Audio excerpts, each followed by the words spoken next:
So, with regard to Plato, now I mentioned that all the guys before Plato, all the pre-Socratics we only have very fragmentary uh, uh, pieces of their work quoted by other people. It's very sketchy.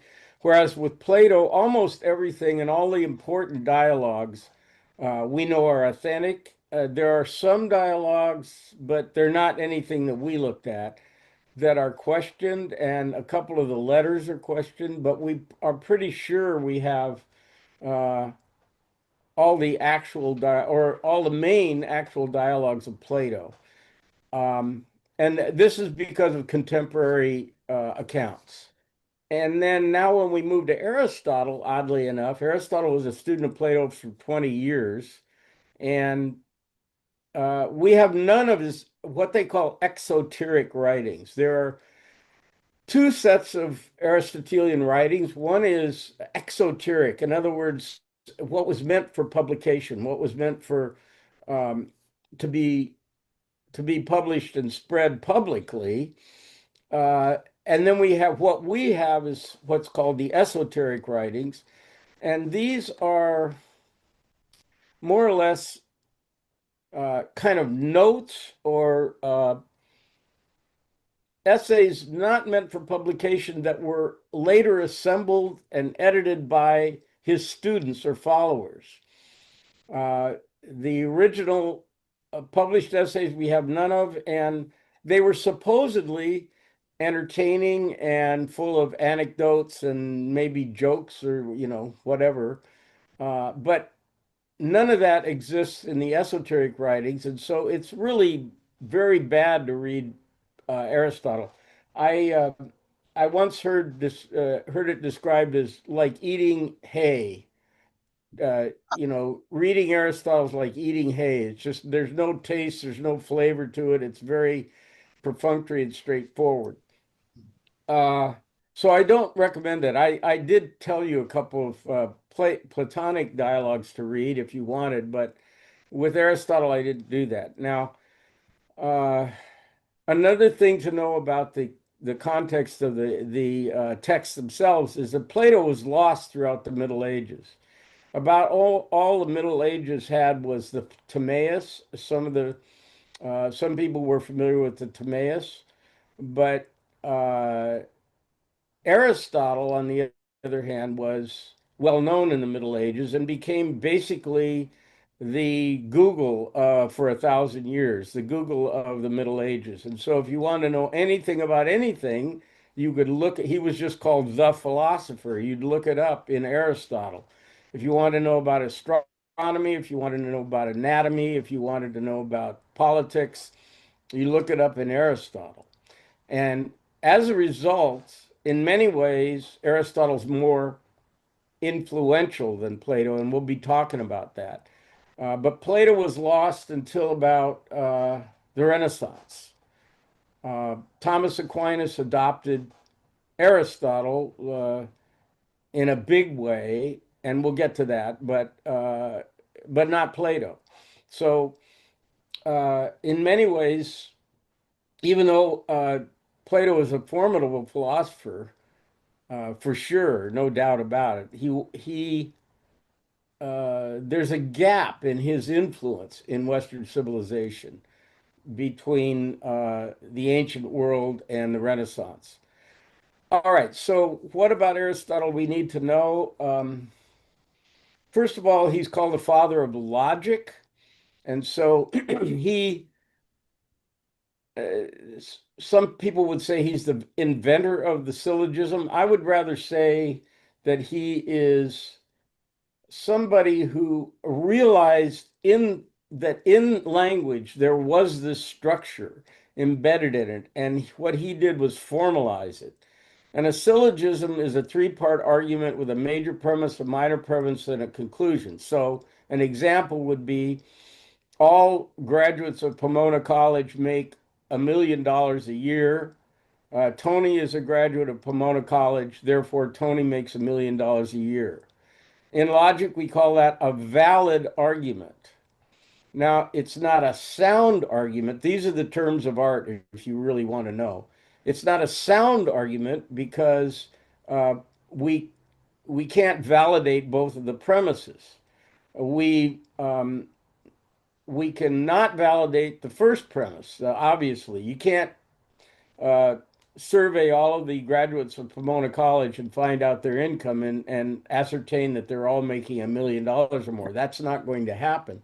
So that premise has to be established by what we'd call inductive logic. It wasn't called that by Aristotle, but what we mean is you need empirical evidence. You'd need to have a study to show that. So that premise, the major premise, is cannot be validated. The minor premise, Tony graduated Pomona, that is something I could probably produce my diploma if I had to demonstrate that that did occur. But without both of those being true, the arguments can still be valid. Just to make that clear, the word valid in logic applies only to the formal structure of the argument. If if the minor premise falls into the purview of the major premise or the category of the major premise, then the conclusion follows. So uh, it's a valid argument. Just again, these are just the technical terms, but not a sound argument because the premises cannot be demonstrated. And then in the Middle Ages, they went crazy on these. I don't have these names. I have them someplace, but you could look them up. They had there's several modes of these arguments. Like for instance, you could say some um, graduates of Pomona College make $1 million a year. Tony was a graduate of Pomona College, therefore he makes $1 million a year. Now that argument is formally not valid. It doesn't make any difference whether they're true or not. The fact that I say some, you can do a Venn diagram on these. So some of them make that much. He was a graduate. Well, he's in the category of Pomona College graduates, some of which make $1 million a year and some of which don't. So we don't know which side of that he's in. So that's not a valid argument. Am I making sense? I'm trying to clarify the difference between the terminology here that we say a sound argument has to have valid premises. A valid argument doesn't have to have valid substantiated premises. It doesn't have to have true premises.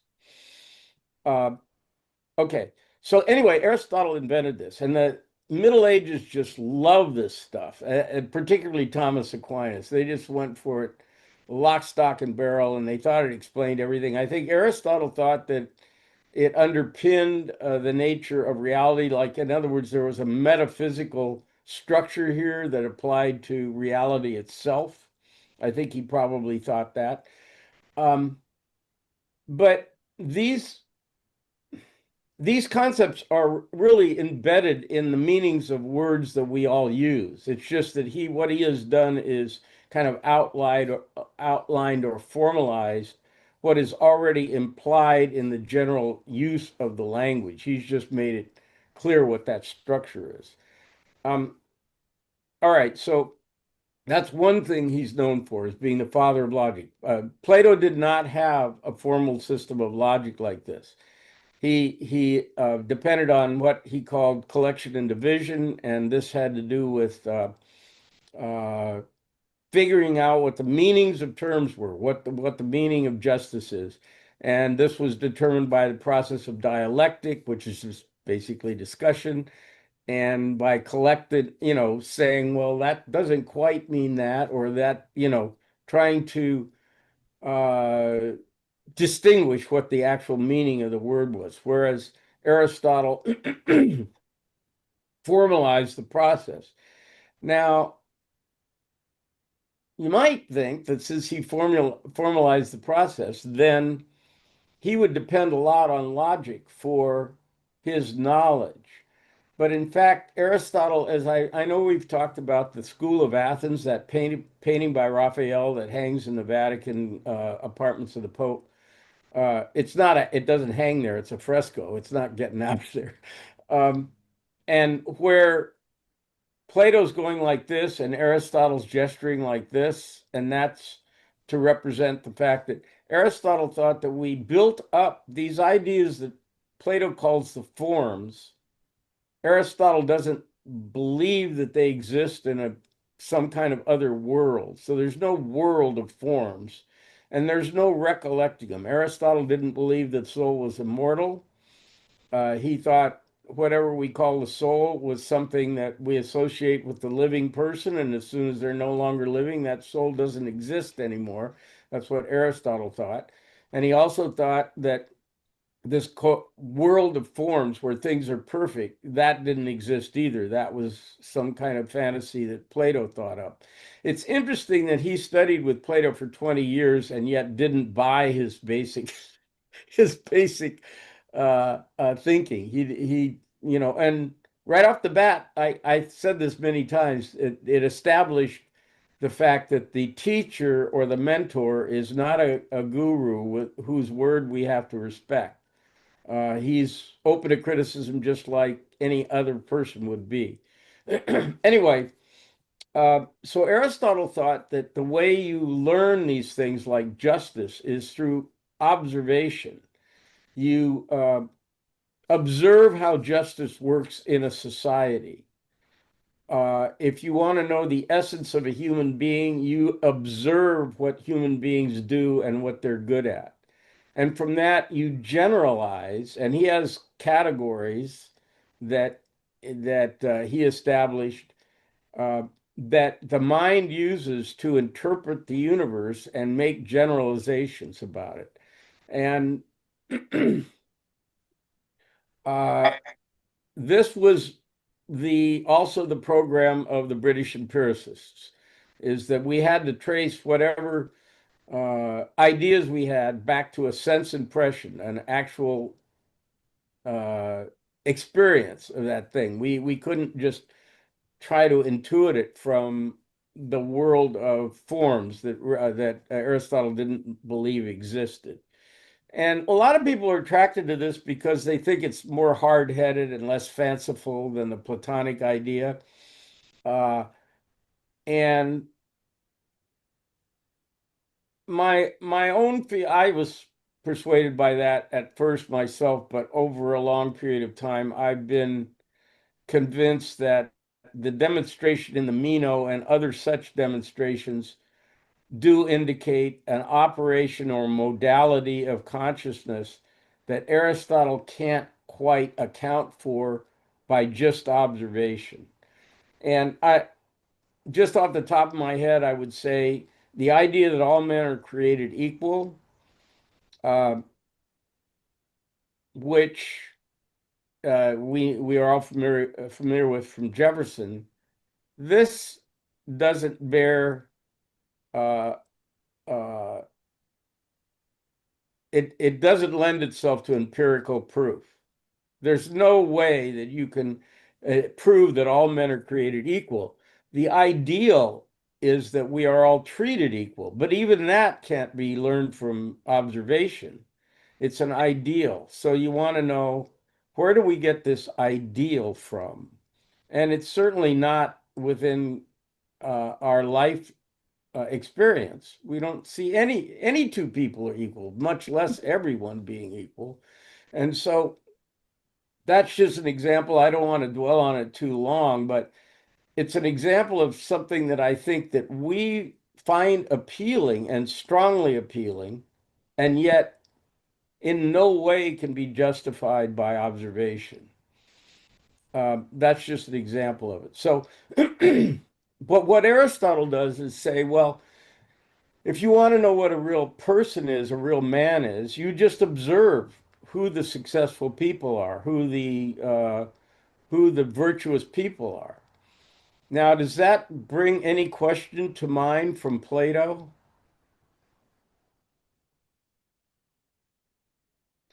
Does anybody recall Meno's paradox? Well, Okay. that's so right that you can't, your aggregated view of all your observations still doesn't get you to that answer. There is, Plato was never willing, I think, to ever say, I know the answer. I think That's Aristotle thinks you can come to an answer. I think Would that be fair? I think that's fair. And the question that's begged by Aristotle's definition, and to be fair, all these things have been hashed out for a couple of thousand years, and so we can't get all the nuances of every possible argument covered. But the idea is that Aristotle thinks if you look at a successful society, you can tell how a society should be run. If you look at a successful, virtuous person, you can see how you should be as a person. Well, it begs the question of who a virtuous person is. Undoubtedly, and so in other words, to make that judgment, you'd already have to have an idea of what virtue is. If you didn't know what virtue is, you couldn't tell what a virtuous person was. I'm sure there are many, many people in the United States that think Donald Trump is a virtuous person. I don't happen to share their opinion. How am I going to prove to them that he's not? Well, I don't know. I'll have to bring up my definitions of virtue. Well, where am I going to get them? He's the president. He must be the most successful person on the planet. How could he not be virtuous? Just by definition, he's the president, so he's virtuous. I'm afraid Aristotle opens himself to that sort of criticism. You can't just observe your way into, and many times on Earth, we've had situations where the most successful business or the most successful scientist that by observation you would think must be right has not proven to be right in the long run. So it's a very good question. Meno's paradox is one of the great the great little puzzles of Platonism, I believe. Okay, so um, uh, so far we've got he developed logic, and he developed his ethics had to do with observation, and you build up an idea of goodness from observation. Tony, Yes. can I ask you a question? Well, of When you course. use it's Meredith, when you use the term virtue in this discussion, are you talking about a person's honor? In that sense, that the person believes in the golden rule and or treats other as he would wish to be treated, and or is virtue a term of art that I've missed? Because I'm sorry I've missed Yeah, a we missed class or you. two. We missed you, Meredith. Virtue for the Greeks. I mean, it's a very good question. It certainly does not include the golden rule, which we get. Well, actually, almost all religions have the golden rule, but we get it specifically from Jesus, and we will return to the Actually, golden. there are scientists who think that the golden rule is something that most creatures abide by. Preachers? Creatures, like elephants. Oh, creatures. Creatures, I was hearing creatures, Billy Graham. Uh, not just humans. it's an excellent question, and the golden rule gets brought up in all kinds of different contexts for all kinds of different reasons, and it's a very good question, but I don't know of any place in Greek literature where somebody has said you should treat others as you want to be treated yourself. I I don't know that exists. The So virtues virtue doesn't include that. that doesn't it virtue includes what they mean when they say virtue, and this is true of both Aristotle and Plato, is they mean a person who is I would say fully human. And so the specific virtues are wisdom, justice, courage, and temperance. And so they're talking about the qualities you should have to be kind of an adult or a grown up or a decent, accomplished person. And there are Wisdom, two justice. Say it again. I'm trying wisdom, to. wisdom, justice, courage, and temperance. Those are the four. And then sometimes it's not like there's an official list. This doesn't come from a Bible or anything like that. There's two other virtues that are sometimes listed, which are piety and beauty, interestingly enough. But these are more in ethics we call it a certain kind of ethics, virtue ethics, and what it means is how do you become the best human being you can be? It's that kind of thing, rather than what do you owe the other human beings. So that kind of thing we'll get to with um, well, with Christianity, but also with Mill and Kant. We'll get to that. What are your obligations to how do you treat other people? Uh, the Greeks, the closest I know of the Greeks getting to this is that they had, and you see this in Homer, uh, a strong support of the idea of hospitality for the stranger. And you see this in the Odyssey itself. But I don't think hospitality never is listed as one of the virtues. So that's the closest we get to that Christian idea is being hospitable. So the Greeks would say that you demonstrate your humanity by acquiring or displaying the virtues that you've listed, Right. and that's a judge of who you are as a person. Or Yeah, I guess so. And people, this occurs in the Platonic dialogues. There are people who argue this in the Platonic dialogues, like Anytus, one of the guys who was an accuser of Socrates, says that you should just look at the successful people in society, and those you should admire and emulate. That's kind of what Anytus says. And Aristotle has a similar view. His great work of ethics is the Nicomachean Ethics, and uh, many people admire it. I find it just conventional. I don't myself find it very inspiring, but other people have found it really inspiring. It seems like a bunch of cliches to me, but who am I to judge Aristotle? Um, okay. Another thing I wanted to get to that's Aristotle is famous for is the four causes. And the word cause is used in Aristotle not in a typical way we would use the word cause. It's more like if you're going to understand what anything is, you have to look at these four elements of its existence. And he calls them causes, but they are the material cause, the formal cause, the efficient cause, and the final cause. So let me go through those. The material cause is what it's made out of physically. The formal cause is what its shape is. And that's kind of a wider definition than just shape, but we'll use shape for now. And then the efficient cause is how it came to be. And the final cause is its purpose. And still in biology today, if you're a scientist and you just discovered some sea creature that nobody's ever seen before, it has an odd shape and is transparent, they're doing they're doing this as we speak. All these weird creatures are being discovered that exist in this very strange environment. You want to ask yourself, okay, was this cloned? Did it come to be by sexual reproduction?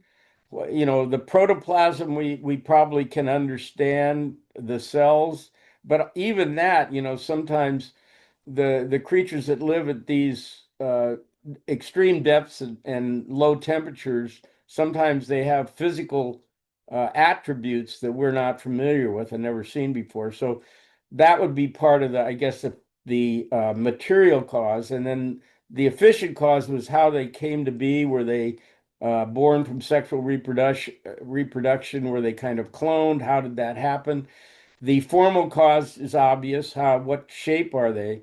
But then the final cause is one that's often a puzzle. Like we will look at the organs of some newly discovered creature, and you ask, well, what is this thing doing? And what is that thing doing? We still are investigating that within the cells of human tissue. Like exactly what is the function of this little part of this little like mitochondria? What is the function of that? So this idea of Aristotle's that we want to know the function of things to totally understand them is called telos. The Greek word is telos, Telos. And from that, we get the term teleology, which is what we use in ethics a lot. What is the purpose? Teleological ethics are what are you trying to achieve here? Whereas deontological ethics are what rules should we follow here? It's a different kind of ethics, which we'll get to. But anyway, telos is a big deal with Aristotle, and it's going to be a very important thing down to this day because it's picked up by the Catholic Church.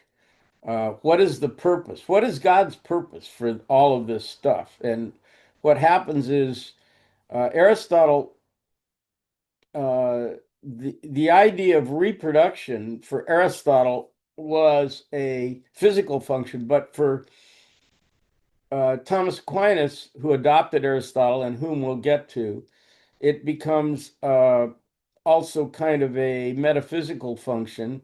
And the purpose of it is clear. The purpose of reproduction is to reproduce.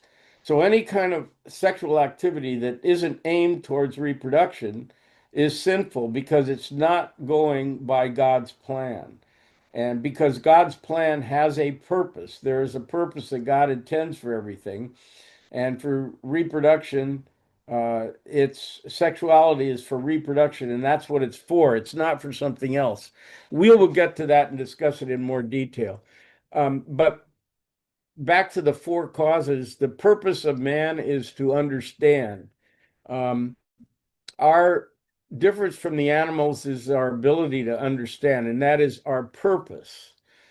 And insofar as we have fulfilled that purpose, and done it consistently with the virtues, we have become a fully human critter. Now,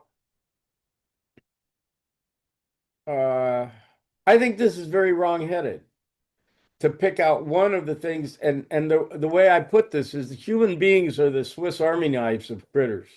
The stuff we can do is a long list of things, and it includes knitting, square dancing, yodeling, riding a unicycle, inventing iPhones.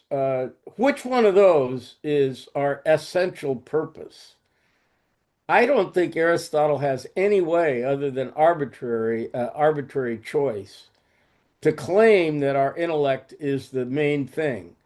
Uh, People, ballet dancers, are they primarily using their intellect? I don't think so. And yet, they are exquisitely trained to do something no other animal could ever hope to do, right?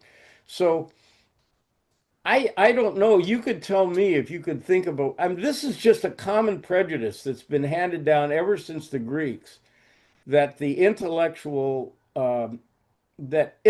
mastery is superior to every other kind of mastery of human beings. I don't buy it, and you tell me why I should buy it. I'm open to this argument. It's just a prejudice that's a class prejudice that's been, I don't want to even be like a leftist or anything like that. To me, it's an intellectual problem that Aristotle has not defended. He just says, well, this is what we can do better than everybody else, so this is our purpose. Barry.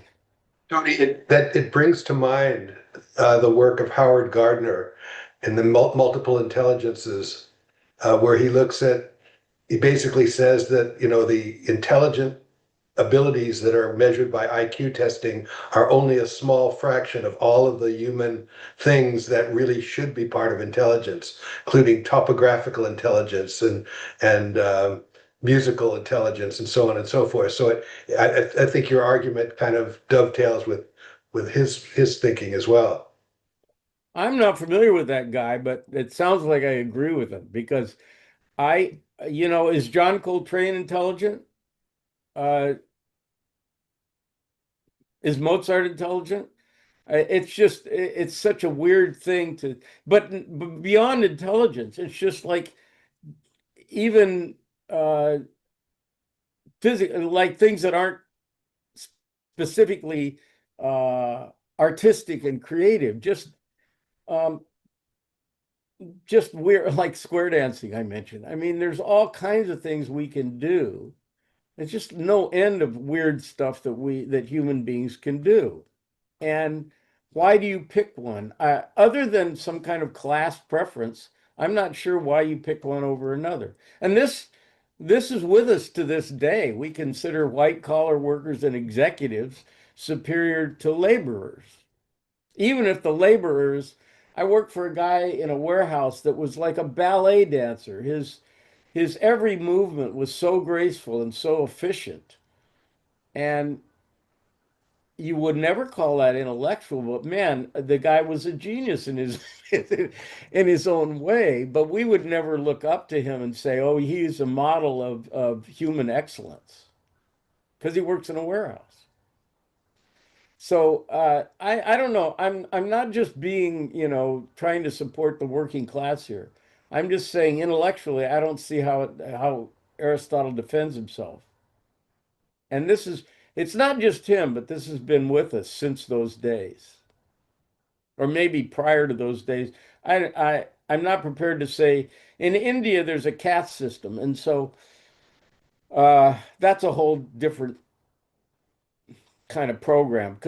But Aristotle, okay, Aristotle. Let's go on to the next point I wanted to make about Aristotle.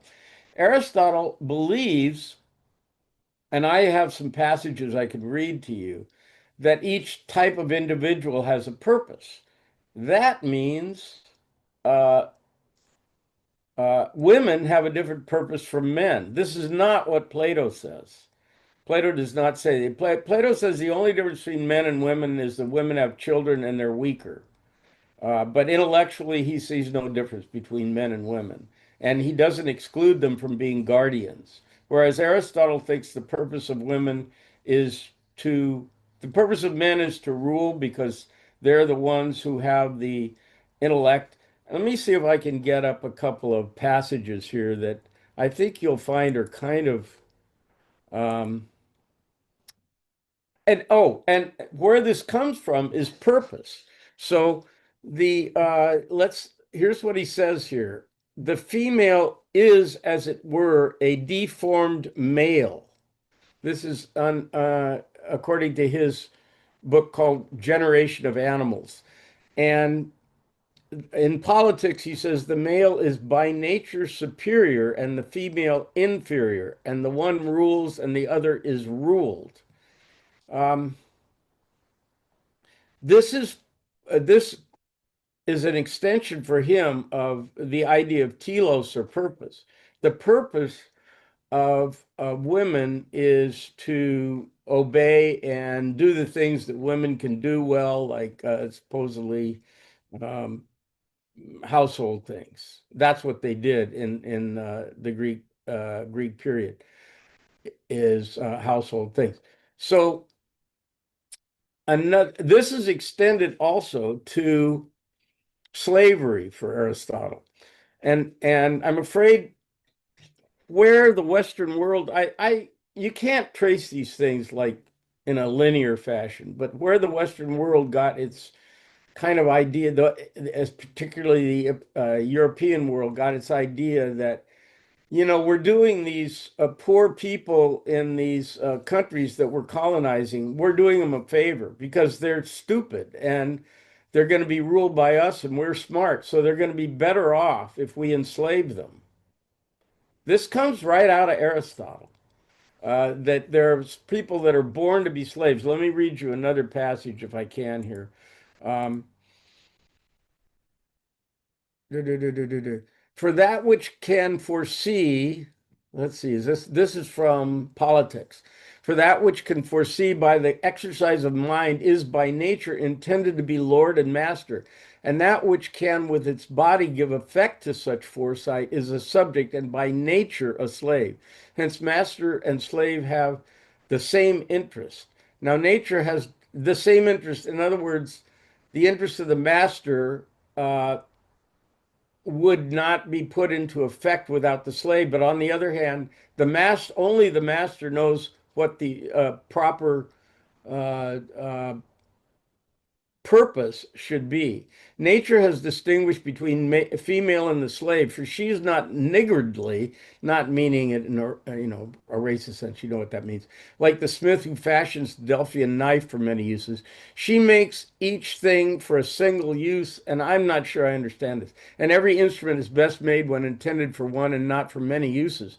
But among barbarians, no distinction is made between women and slaves because there is no natural ruler among them. They are a community of slaves, male and female, um, whereof the poets say it is meet that Hellenes should rule over barbarians, as if they thought that the barbarian and the slave were by nature one. This is right out of Aristotle now. Tony, it seems like this is the natural result of relying on observation of what's going on around you instead of some underlying virtue or value system, because you're basically condoning. You're saying, look, at this is how the world is working, so therefore it must be the right way or the best way. I'm afraid that's exactly right, Barry, because you bring us back to the, Meno's paradox. How do we know it's the right way? Apparently, uh, Aristotle thinks if it exists, it must be the right way or something like that. Let's see. Here's another one. For if every instrument could accomplish its own work, this is a metaphorical thing for slavery, obeying or anticipating the will of others, like the statues of Daedalus or the tripods of Hephaestus. These are mythological things, but they mean things that are put to a purpose by gods, which, says the poet, of their own accord entered the assembly of the gods, the poet being Homer. If in like matter the shuttle would weave and the plectrum touch the lyre without a hand to guide them, chief workmen would not want servants nor master slaves. In other words, if everything would do its own thing, if a knife would cut its know what to cut by itself, it wouldn't need a master, is what he's saying. And this is going to be picked up by Aquinas to be used for a proof of the existence of God. But is there anyone thus intended by nature to be a slave, and for whom such a condition is expedient and right? Or rather, is not all slavery a violation of nature? He asks. There's no difficulty in answering this question on the grounds of both reason and of fact, for that some should rule and others be ruled is a thing not only necessary but expedient. From the hour of their birth, some are marked out for subjection and others for rule. Uh, and he says, all tame animals are better off when they are ruled by man. Again, the male is by nature superior and the female inferior, and the one rules, and the other is ruled. I just did that. Where there is such a difference as that between soul and body, or between men and animals, the lower sort are by nature slaves, and it is better for them, as for all inferiors, that they should be under the rule of a master. For he who can be, and therefore is, another's pupil, and he who participates in rational principle enough to apprehend but not to have such a principle is a slave by nature. Um, and it's clear then that some men are by nature free and others slaves, and for these latter, slavery is both expedient and right. There you go. So um,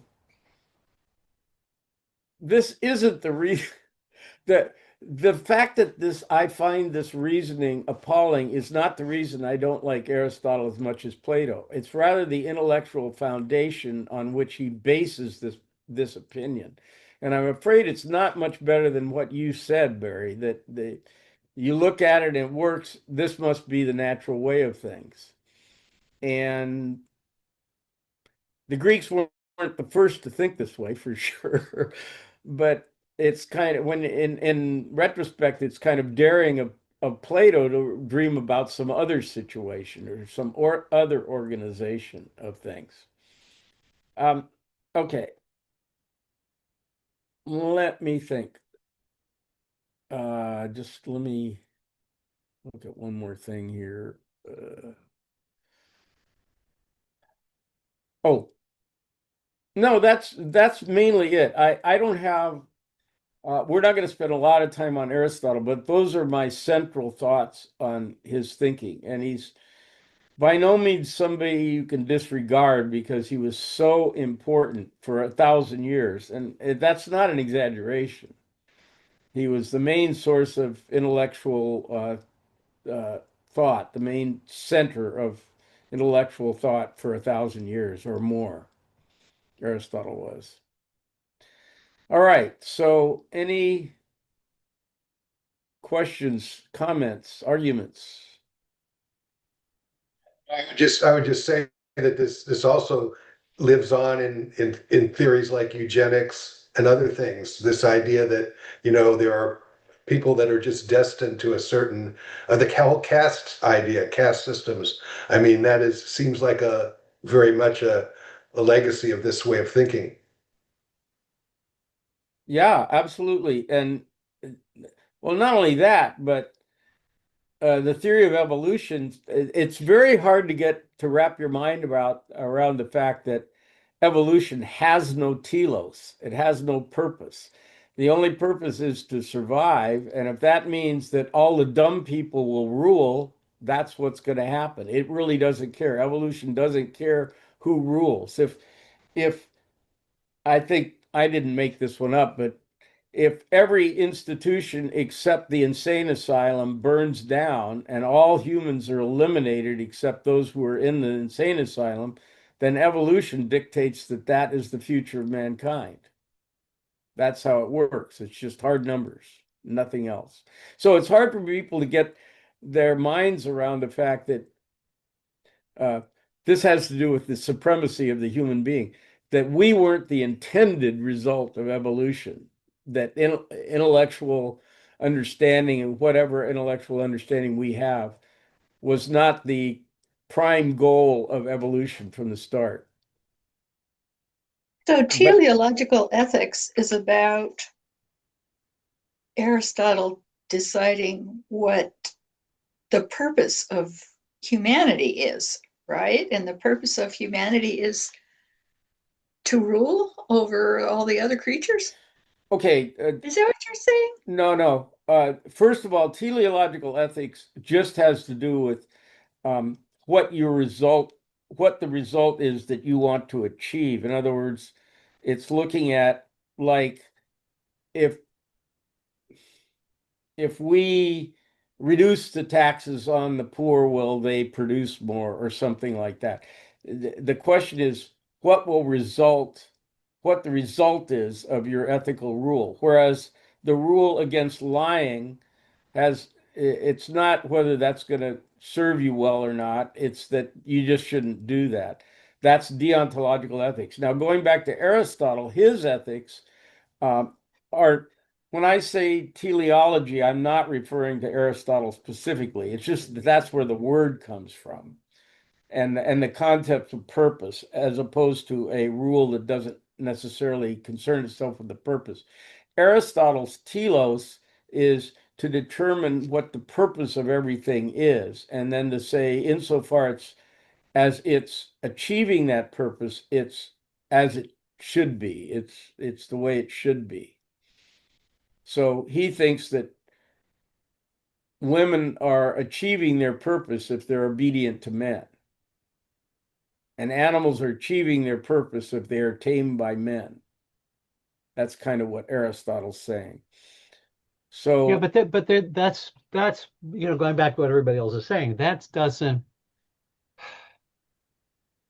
it because it works for him.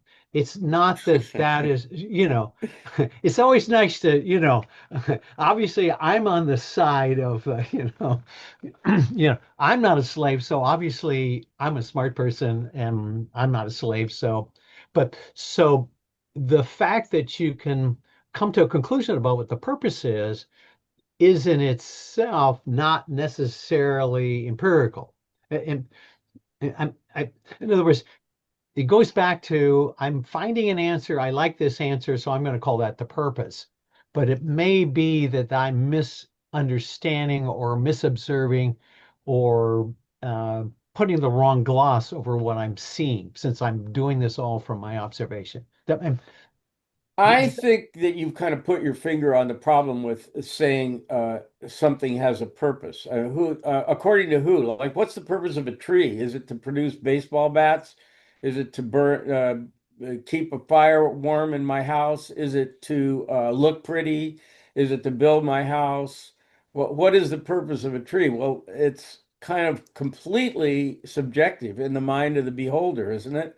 And so Aristotle, to base his notion of what the purpose of man is on what he observes successful people to do in his society is entirely subjective. Maybe the purpose of man is to serve others. He never says that. He doesn't see that as the purpose of man. How do I know what it is? How am I going to say? Maybe it's to rule others. Maybe it's to debase others. Maybe it's to abuse others. What is the purpose of man? I mean, just on an ethical sense. And then maybe it's if you were a ballet dancer, your purpose in life is to be a great ballet dancer. So I don't see how he has any other than an arbitrary way of there's no objective way, I don't think, of determining the purpose of something. Whereas, I know what the purpose of an axe is. I often use, let me go back to that a second. Just to illustrate the four causes again. The material cause of an axe is they are all related to the purpose. The material cause of an axe uh, has to be harder than wood if the axe is supposed to the purpose of the axe is supposed to chop wood. I can't do that if I make an axe out of marshmallows. It has to be made out of something harder than wood. It can be stone, it can be bronze, it can be steel, but it can't be wood or something softer than wood. And then the formal cause, well, an axe, in order to be an axe, can't be shaped like a globe. That won't chop anything. It has to be shaped like a wedge. And going back to material cause, it has to weigh something. If it looks like uh, a wedge, but it's made out of paper, uh, it's it's not going to have the heft, never mind the sharpness to cut wood. And then how did it come to be? Well, you're not going to find an axe just as a result of a geological process. Somebody's going to have to make the axe. And all this has to do with what the purpose is, the purpose that fashions the axe. The formal cause and the material cause have to be taken into consideration by the efficient cause in order to achieve the final cause. Just to put it in one sentence. Uh, so I think the formal cause always remains a bit arbitrary. I could use an axe to kill somebody. I could use an axe as decoration on my wall.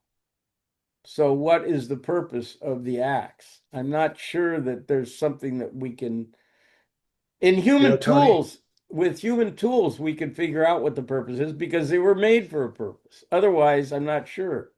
it strikes me that this line of thinking really opens the door to the Christian to God coming in as answering all these questions for you, or for us, because it does leave so much undefined or unclear. So it sort of opens the door for a religious explanation. Well, and that's exactly how it was used by Aquinas, who we'll be coming to.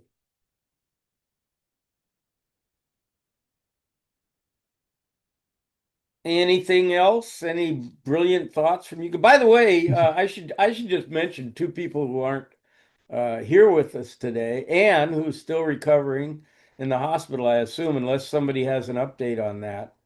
Uh, she apparently had some complications with her hip, and she's again in the hospital, having that seen to. And the other thing to make note of is Jake and Mary had a grandchild, so they're not here today. So that's something happy, not so happy for Anne, but happy for Jake and Mary. So that's why they're not here today. So I guess that's worth mentioning as well as Aristotle. Tony, So yeah. did Aristotle have any inputs to our understanding of the physical world, or did he just steer clear of that? Oh yeah. I think I mentioned his theory of gravity. Uh, Aristotle was very important in our understanding of the physical universe and astronomy. Uh, for through the Middle Ages. Like I say, he was the authority, the Encyclopedia Britannica for that.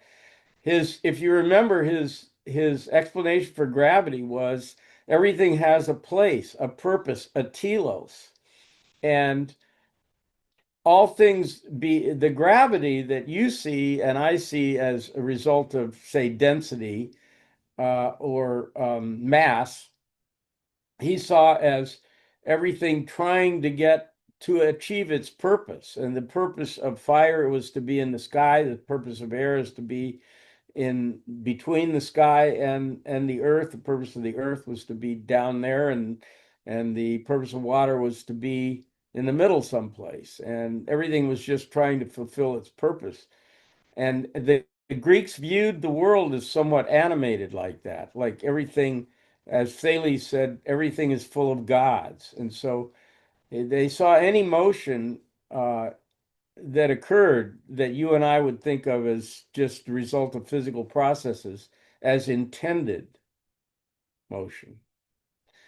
Uh, yeah, Aristotle was important for, and the four causes. This was used throughout the Middle Ages to understand the earth, the Aristotle's four causes. Yeah, he Which is was. very odd because it sort of doesn't necessarily comport with the observations in the real world. In other words,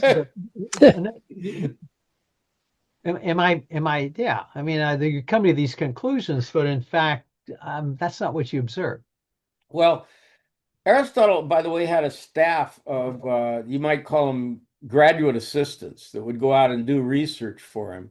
And so he was, the reason he was so well recognized intellectually after he wrote was that he did have a lot of information on things that nobody else knew about. And because he'd send his guys out to observe different societies, different animals, uh, there was a bit of dissection of animals and humans, I think, involved. So he knew a lot of stuff, and he assembled from that what he thought were universal principles. He called the physical world was full of what he called particulars, and human beings used uh, categories or universals to describe the particular thing and group particular things and group them together so that we can make sense of the world. Otherwise, when we get to Kant, otherwise the world would just be this mass of um, data flowing into our eyes and our ears and our nostrils, this mass unorganized bunch of data. And the mind, what it does is put it together by using the categories that are embedded in the mind. And he doesn't seem to think, well, where'd those come from? He doesn't seem to raise that question. It's just this is what we do. But for Plato, he'd want to know, well, where did those categories come from? What do you mean categories? So that raised its head again in say Age of Enlightenment, those kind of questions. Anybody else? All right. As always, I just find it such a pleasure to meet with you guys, and we will wish the best for Anne and for the grandchild of Jerry and Make, Jerry and Make, Mary and Jake. Does anybody know the name of their kid, of the grandchild? I don't know it. Anyway, so we'll wish them the best and hope to see them next time on Tuesday, and I'll see you guys then too. All right, guys. Bye bye. Thanks, Tony. Bye bye.